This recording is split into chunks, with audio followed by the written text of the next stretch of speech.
Hello each and everyone, I am C. Radhika Japta and I welcome you all in today's video. This video is all about the AFM strategy and preparation. See, I'm an average student, तो मैं ऐसे कुछ हवा में बातें करने के लिए बिल्कुल नहीं आई हूँ. I'm just going to speak about those things which I have followed. और अगर मैं कर सकती हूँ तो definitely you can do it by using simple strategy. One simple thing is that I want you to think is हम सब लोग ऑलमोस्ट सेम फैकल्टी और 90% सेम रिसोर्सेस यूज कर रहे हैं. तो ऐसा क्यों हो रहा है कि only 10% people are clearing the exams and 90% are not, just because of their strategy. Starting with very important thing is about the resources. जिस अटेम्प्ट में मैंने क्लियर किया था उसमें मैंने अजय अग्रवाल क्लासेस के नोट्स फॉलो किए थे, रिविजन वीडियोस फॉलो किए थे, बट बिफोर दैट मैंने किसी और फैकल्टीज के क्लासेस लिए थे. So his classes was also good, very deep understanding, but वहाँ पे क्या था ना कि there was no specific bifurcation for the concept notes and the question solving. तो वो सब कुछ खिचड़ी बन जाती थी ना कि in 1.5 days I was not able to cover each and everything. And that was the biggest red flag for me to switch my notes. तो उसके बाद अग्रवाल क्लासेस के रिविजन वीडियोस देखे थे 2 time. The sense that first time जब मैंने first revision की थी एंड द सेकेंड जब सेकेंड रिविजन की थी. So how I use to plan is within 15 days you have to complete your subject, okay? And in the second revision आपको half of the time उसको देना है, and in third revision you can give 4 days or the 5 days based on your capabilities. So ये पता है जितना बोलने के लिए इजी है उतना ही हार्ड है टू फॉलो, बिकॉज मुझे भी ऐसे लगता था कि within 7 days how I am going to cover each and everything in this subject. But trust me you can, because in your first revision जितनी भी आपने मेहनत की होती है ना वो आपको सेकेंड रिविजन में काम आती है. In the sense that in your first revision आपको क्वेश्चंस को शॉर्टलिस्ट करना है, कट करना है. जो भी क्वेश्चंस इजी है वो मार्क करने की it is very easy, and आप वो सेकेंड रिविजन में नहीं देखेंगे. Because for example in the security valuation questions almost 60 to 65 questions है, एंड हर एक रिवीजन में आप सब क्वेश्चंस नहीं देख सकते डेफिनेटली. तो फिर because half of the time होगा कैसे ना, हाफ टाइम तब होगा जब आप क्वेश्चंस को हाफ कर देंगे, एंड फॉर दैट आपको फर्स्ट रिवीजन में ही सबसे अच्छी रिवीजन करनी है. And what I used to do कि आउट ऑफ दैट 65 क्वेश्चंस कम से कम 10 से 15 क्वेश्चंस ऐसे होते हैं ना विच इज रियली इजी, कि आपको देख के ही समझ में आ जाएगा उनको कि कौन सा फॉर्मूला वहाँ पे जाना है, and it is really easy. तो मैं उस क्वेश्चंस को कट कर देती थी या फिर वहाँ पे लिख के रखती थी कि this is the 10th standard question और the 12th standard questions.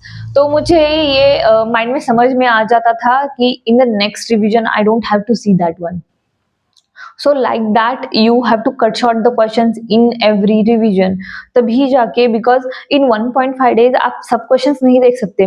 Maximum total syllabus में आपको 100 क्वेश्चंस आप देख सकते हैं, एंड फॉर दैट आपको एवरी रिवीजन में मेहनत करनी पड़ेगी. सो अभी ये तो समझ में आ गया कि विद इन 15 days करना है सब कुछ. तो करना कैसे है? You have to follow the ABC analysis. बहुत लोगों को लग सकता है कि ABC से कुछ फायदा नहीं होता, बट ट्रस्ट मी होता है फायदा. You can go and check the previous papers. आपको वो देखने के बाद कॉन्फिडेंस आएगा एंड समझेगा कि ABC why it is important. See, AFM बहुत छोटा सब्जेक्ट है, बट एंड इसमें हर एक चैप्टर में से क्वेश्चंस आएंगे. बट जैसे मैंने बोला security valuation is A category, तो उसमें से 3 क्वेश्चन तो मिनिमम आ ही जाएंगे. And compare to the capital budgeting तो वो बी और सी कैटेगरी वाला है, तो उसमें 1 या 2 क्वेश्चन आएंगे. तो इट इज बेटर टू आप पहले वाला जो इम्पोर्टेंट है वो करो ना. फॉर MCQ आजकल ICAI ऐसे करते हैं कि जो भी इलस्ट्रेशन के क्वेश्चन है वो डायरेक्टली कॉपी पेस्ट करते थे, and after that they ask you the MCQ. तो वो हम लोग के लिए बहुत ईजी हो जाता है, and for that ABC is really really important.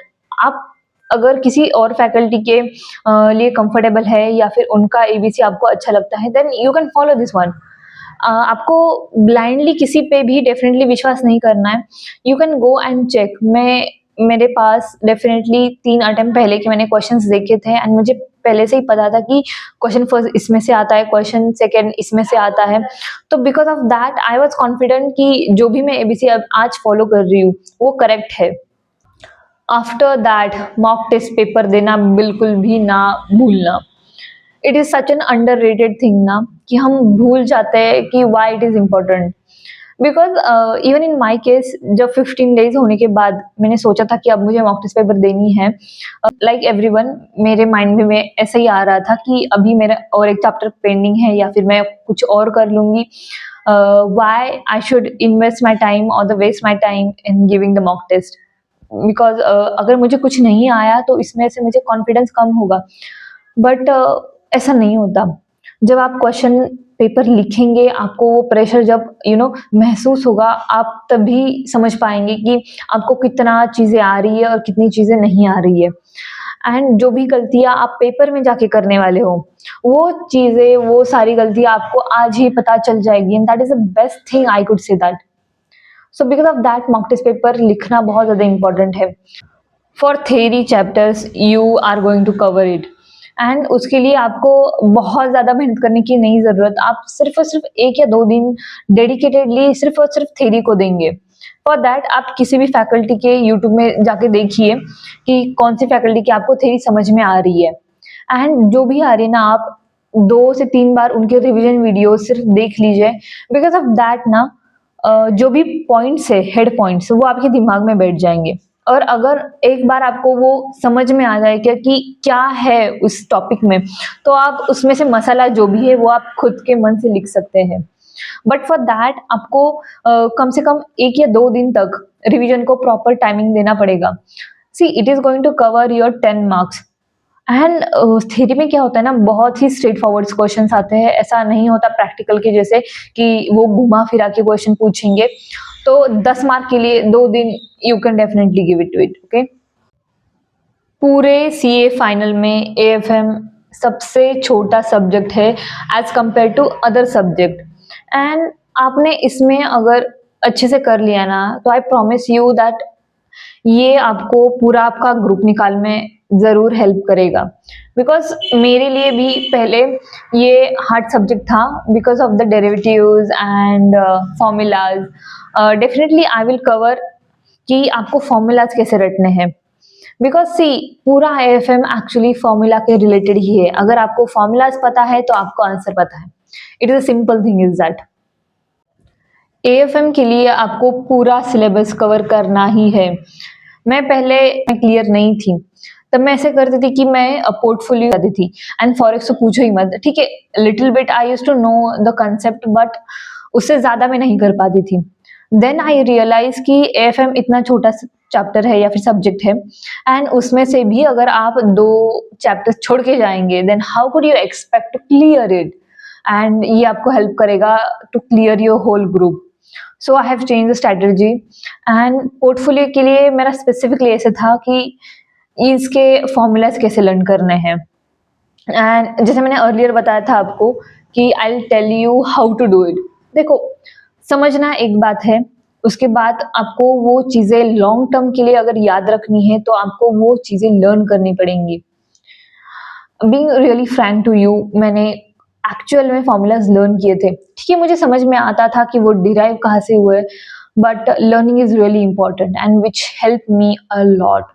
So for example right now if I tell you is that correlation coefficient, मतलब वो जो रिश्ता बताता है ना, मैंने से शुद्ध हिंदी में लिख के रखा था कि कोरिलेशन कोएफिशिएंट का मतलब रिश्ता।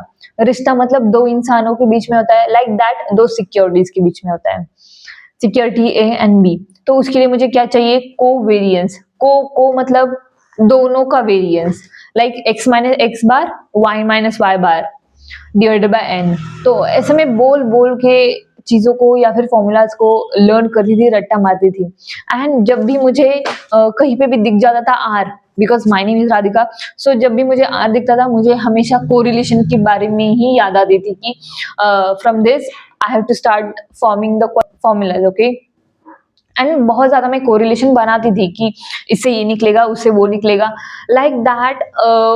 पोर्टफोलियो मेरा one of the favourite chapter बन चुका था पूरे एएफएम का।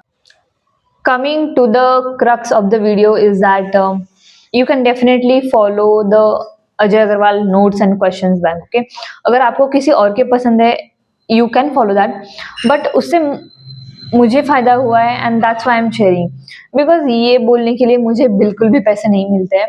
बट एक चीज मैंने सीखी है लाइफ में कि अगर आपको किसी से फायदा हो रहा है ओके, तो उसको क्रेडिट देने में कोई बुराई नहीं है यार। मतलब क्या ही अगर क्रेडिट दे दिया तो उससे हम छोटे नहीं बन जाते ना, तो इट्स ओके। एंड मैं जेन्युइनली ऐसा चाहती हूँ कि जो भी ये वीडियो देख रहा है या फिर जो भी सीए फाइनल में है बस क्लियर कर जाओ, बिकॉज यू नो हम जितना इस सी कोर्स को डिफिकल्ट बनाते हैं ना अपने माइंड में, उतना वो है नहीं, because it's all about our mindset. अगर आप सोचेंगे कि ये इजी है तो सच में ये इजी बनेगा। And so I just want you to follow the right approach, and mock test paper is one of the important thing okay, because ICAI आपको आपकी गलतियां बताए उससे पहले आप ही अपनी गलतियां पहचान ले, that is a better thing right. And if you have time, I recommend you that you should make the notes of the formulas. Portfolio के जितने भी फॉर्मूलाज थे मैंने एक पेज पे लिखे थे and I used to stick on my window. Actually for everything there are formulas, merger के लिए भी फॉर्मूलाज हैं, then there is a derivative also formula related है। जितनी ज्यादा बार आप उन फॉर्मूलाज को देखेंगे, उनके बारे में सोचेंगे, उतना ही ज्यादा वो आपको याद रखने के लिए हेल्प होगी। तो फॉर दैट जितना ज्यादा आप देख सकते हो आप जरूर देखना, बिकॉज मुझे ऐसा नहीं था कि specifically I use to get the time to see the you know formulas, but जब भी मैं तैयार हो रही हूँ या फिर 5 मिनट मिल रहे हैं 10 मिनट टाइम पास के लिए, तो मैं सिर्फ जाके खड़े रह के देखती थी कि अच्छा इसके बाद ये है, इसके बाद ये है, तो आपके दिमाग में ना वो एक चेन बैठ जाती है कि like that you have to derive the formula. Thank you so much for watching my video, do like and subscribe my channel. And अगर आपको कुछ भी बोलना है, if you have any query let me know in the comment section below. And thank you so much, take care of yourself and take care of your mental health, and I'll see you in the next video. Until then, bye bye.